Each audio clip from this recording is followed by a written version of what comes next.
You know that feeling when everything's peaceful? You're sipping your morning coffee by the window, watching the gentle ripples on the water, and then bam! Your front door nearly flies off its hinges? Yep, that was exactly the most memorable Tuesday morning of my life. I was sitting at my drafting table in my quiet lakeside cabin, where birdsong sounds like a meditation soundtrack, when Karen, or more accurately, the Karen, burst in like the FBI raiding a crime den. No knock. No, may I come in? Nothing but the sharp clack-clack of high heels on the wooden floor, as if she were starring in her own homemade episode of Law and Order. And before I could even ask, "Who the heck are you?" she declared, loud and proud. "I'm here to inform you. Your illegal business operations will be shut down immediately." Excuse me, what now? Was I selling drugs? Running a Ponzi scheme? Nope, I'm an architect. I draw houses. But Karen looked at me like I was running a nuclear smuggling ring right from my living room. I swear, if looks could evict a person from their own home, she just tried it. Only problem was, she picked the wrong opponent. Because there's one thing about this land that Karen has absolutely no idea about. Before that raid of a morning, I had actually met Karen in a far more sophisticated disguise. It was a beautiful sunny afternoon, with a cool breeze drifting off the lake. I was fussing over some blueprints when, knock, knock, knock, the door swung open, and there stood Karen, holding a tray of cookies that smelled like they'd just stepped out of a Hallmark commercial. "Hello, I'm the president of the HOA and the head of the Neighborhood Welcome Committee," she beamed, flashing a Colgate commercial smile. And, like a fool who'd been in America too long, I did exactly what we're all taught from childhood. I invited the friendly neighbor inside. Mistake number one. She didn't look at the view of the lake. She didn't look at the handcrafted wooden walls my grandfather had nailed together piece by piece. Nope. Those eyes swept the room computer, drafting table, seating area, just like a federal tax assessor appraising your property. 5 minutes later, the cookies were still untouched, but the clipboard had made an appearance. And the words, "We need to talk about community standards," officially transformed my welcome visit into an interrogation. I should have known. Anyone handing you cookies while wearing a Rolex isn't just there to hand you cookies. The welcome visit ended with Karen gathering her things: clipboard, paperwork, and an ego bigger than the lake outside my window. And then, clink, a business card slipped out from her folder and hit the floor like God himself wanted me to see it. I bent down. Lakeside Development Partners. The name reeked of money and concrete, nothing to do with neighborly goodwill. Karen lunged for it so fast I nearly lost a fingernail. "Oh, that's not important," she said with a tight little smile. Not important? Yeah, like saying the Titanic was just a minor bump. That night, I Googled the name. The result? This company had a hobby of buying up lakeside land dirt cheap, then flipping it into luxury resorts. And my cabin sat dead center on the most desirable spot on their map. At the time, I had no idea how deep this game went. But I knew one thing. The woman who brought cookies to my door that day wasn't a friendly neighbor. She was a predator. And me? I'd just become either her prey or the most dangerous opponent she'd ever met. After that cookie incident, Karen morphed from friendly neighbor into a full-time chaos machine. On Monday morning, I opened my mailbox to find a thick envelope from the building inspection department. Inside was a list of violations, as long as a novel, everything from fire hazard to environmental damage to reducing neighboring property. Values. Reading it, you'd think they were describing a radioactive waste dump, not my little lakeside cabin. And of course there was a 10-day deadline and a $5,000 reinspection fee. Totally a coincidence, right? Before I could even digest that punch to the gut, another morning I walked outside to see a massive orange truck blocking my driveway. The driver claimed they were doing road maintenance, but standing right next to him wearing a business dress and smiling like it was picture day was none other than Karen. She leaned in, whispering to each of my clients, I just want to protect you from this dangerous environment." "Dangerous environment? Excuse me, this is my cabin, not Chernobyl." But the killing blow came the following week. One night, my 10-year-old niece called me, her voice trembling. "There's a strange woman at my school. She told my teacher that your house has toxic materials." The rumor spread faster than COVID. Parents whispered. Teachers eyed me like I was storing barrels of chemicals under my bed. That's when I realized this wasn't an HOA game anymore.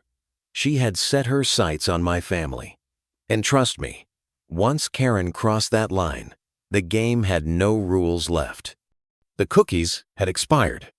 Now, it was my turn to bake. I used to think Karen was just your typical HOA type, obsessed with control, drunk on power, and living to complain, but it turned out she was playing in an entirely different league. One long, sleepless night, still seething over my niece, being dragged into this, I decided to dig through every land record I could find on this property.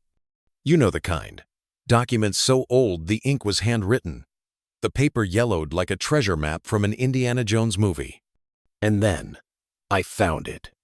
A survey from 1947, the neat handwriting of an old engineer noting, "This site contains a large fresh water source with potential for future commercial use."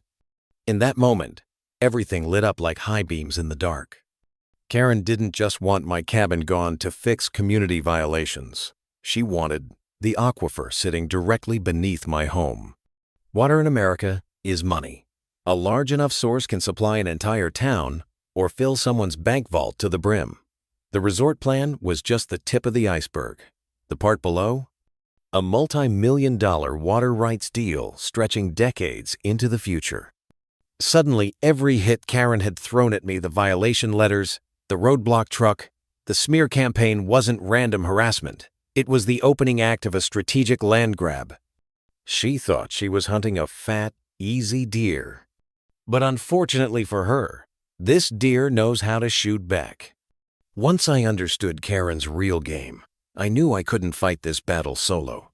She had a network of officials, the HOA's kangaroo court, and enough self-confidence to believe she was the queen of the lake. Me?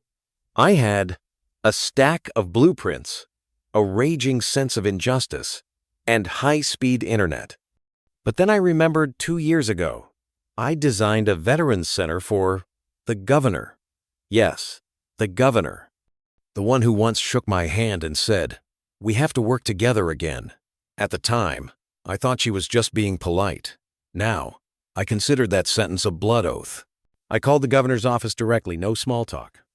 "I've got a new community project," I said, "and an HOA corruption case that Netflix would kill to make a series about." She laughed into the phone, the kind of laugh that smells like handcuffs. We agreed. She'd come out to the cabin to see the project, which was real, and conveniently bring along a few files Karen would absolutely hate.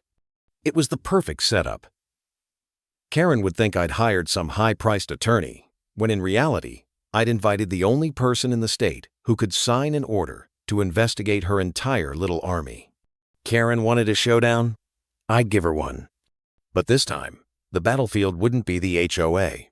This was the government's turf. Friday morning. The weather was perfect, like nature itself wanted front row seats to the circus about to unfold. I was making coffee when I heard the crunch of tires on gravel outside, followed by car doors slamming shut like a police raid scene. From the window, I saw an entire entourage. Inspector Rivera, clutching a clipboard, a very serious-looking deputy, a few nosy neighbors, and in the middle, like a queen stepping onto a Broadway stage, Karen. Business dress, expensive handbag, and the look of someone thinking, "I'm about to win big." She adjusted her hair, turned to her little posse, and said, "Today, we're going to show his VIP guest who really runs this community." The door swung open like they were busting a drug den, and Karen stepped inside, with a voice loud enough for the neighbors outside to hear. "This illegal meeting ends right now." She glanced around, clearly expecting to see some high-priced lawyer nervously shoving papers into a briefcase. But instead, sitting at my drafting table was a woman in a perfectly tailored suit, calm as a judge grading an exam.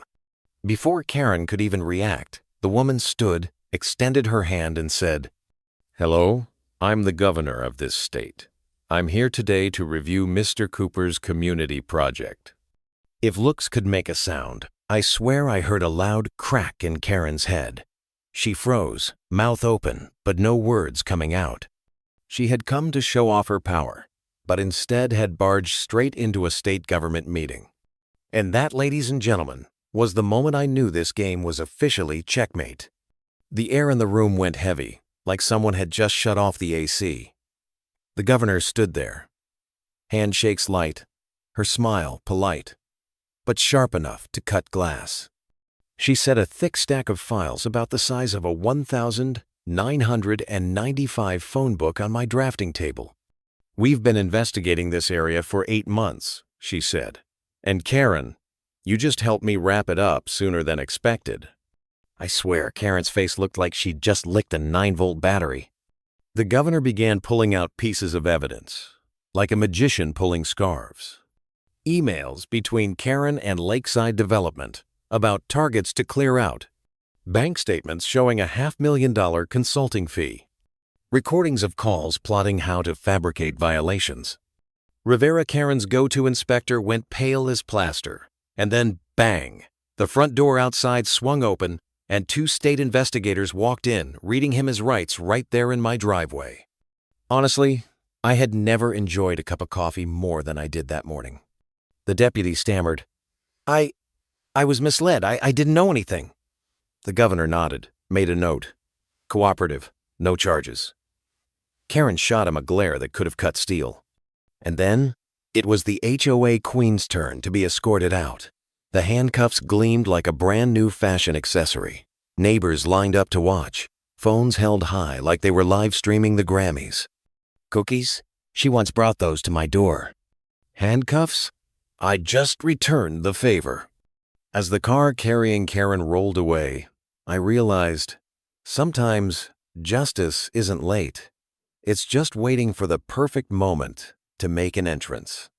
Karen disappeared from the neighborhood in the only way I'd ever truly hoped for, sitting in the back seat of a police cruiser, the door closing with a click that sounded like a victory anthem. A few months later, the news broke. She'd been sentenced to 20 years for everything from fraud and money laundering to civil rights violations. Every asset, house, cars, bank accounts, was seized to compensate her victims. The once bragged about mansion now sported a giant foreclosed sign. Lakeside Development collapsed faster than a sandcastle at high tide. The big bosses took turns wearing orange jumpsuits, and not because it was Halloween. The community. For the first time in years, people actually smiled at each other out in their yards. The new HOA was transparent, held open meetings, and no longer ran things from behind closed curtains like in the Karen era. A few neighbors who'd once been her allies even came by to apologize, bringing real cookies this time, the kind you can eat without hidden agendas. As for me, the cabin still stands on the lake, my architecture studio is still running, and I now have a consulting contract with the governor herself, designing community projects and helping other counties avoid Karen 2.0 situations.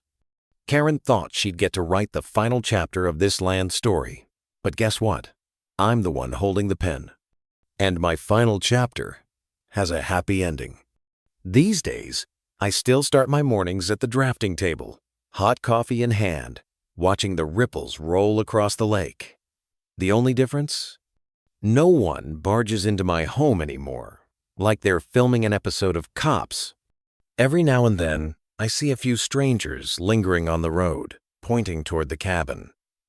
Maybe they've heard the story of HOA Karen and want to see the old battlefield for themselves. I just smile and think, yep, right there, in that exact spot, a corrupt little empire died in under 5 minutes.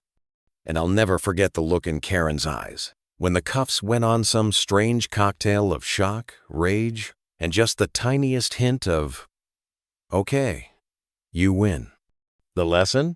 If you're planning to steal someone's home, you'd better make sure there isn't a water source beneath it, and that their phone contacts don't include the governor. As for me, I live well, live happy, and sometimes I still bake cookies. But only to eat, never to start a war.